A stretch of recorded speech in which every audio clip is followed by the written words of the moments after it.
Hey everybody, this is Eric with Phone Scoop, and now we are taking a look at the Samsung Gravity Smart, a new Android handset for the T-Mobile network. Hardware on this one is a little bit different. We've got what appears to be a slate device, but is actually a slider, sideways slider with full QWERTY keyboard. It's got some nice coloring on this one, not just a boring black phone like there are too many of these days. We've got three capacitive buttons, one for the menu, one to go back, and one for search. And this physical button takes you home. You can hear it's got pretty good travel and feedback there, so that serves as a physical home button. Got a volume toggle here on the left, and this button feels really good. Both sides of the button are easily found, and there's good travel and feedback. On the right side of the phone, we have the power and lock key. This key is a little bit too hard to find, in my opinion. I would prefer it to be a little bit bigger. I'd also prefer it to be on top, but it's not. What we have here is a hatch covering the micro USB port, and that's not too much trouble to get off. On the top, we just have 3.5mm headset jack, and you can see the camera with flash here on the back of the phone.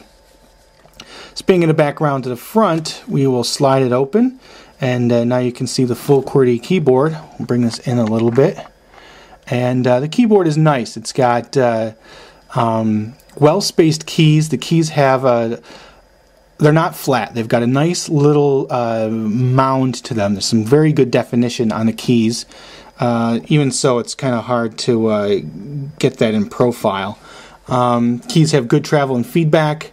Solid click to each button, and I like that we've got some dedicated keys over here on the right side of the keyboard. We've got the group messaging key, regular messaging key, internet key, and search key. So always nice to have dedicated keys on a keyboard. The period gets its own button there, as does the question mark and comma, and the @ I also like that there's a .com accessible from just using the Alt button here. So comfortably spaced. I wish there was a separate row for numbers, but even so, the keyboard here is pretty good. So now that we've taken a look at the hardware, let's peek at the software of the Samsung Gravity Smart. This phone is running Android 2.2 Froyo, and again we've got a number of home screens that are populated with widgets. There's 5 of them out of the box, and you can see they've thrown tons of software on this phone. Got some standard controls up here for the wireless radios, and again those are duplicated here in the drop-down notification shade. Going into the main menu, we've got a pretty good number of apps, 3 screens worth of preloaded ones, and only a couple of slots left here, so more screens will show up as you add more apps.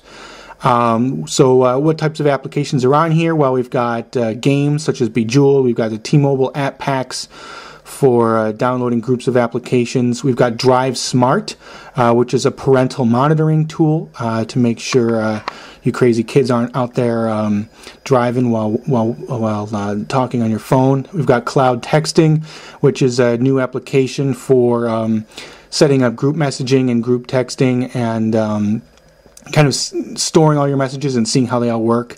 Allows you to also send text messages from a computer, which is neat. Being able to send text messages through cloud messaging from any computer through the web is a neat feature. We've got, of course, the music player. Photo Bucket is built in. All the usual Google services. Swipe is on board, and of course Wi-Fi calling. And we've got a couple more games, Tetris and Uno.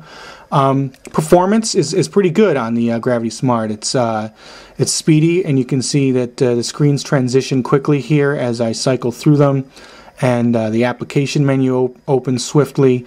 And if I, for example, want to open the camera, we'll hit that button and it pops right up. So that's a nice fast performance from the camera. So there it is. Quick look at the Samsung Gravity Smart for T-Mobile. Phone Scoop will be providing a full review of this phone in the coming days. Until then, we hope you enjoyed this video.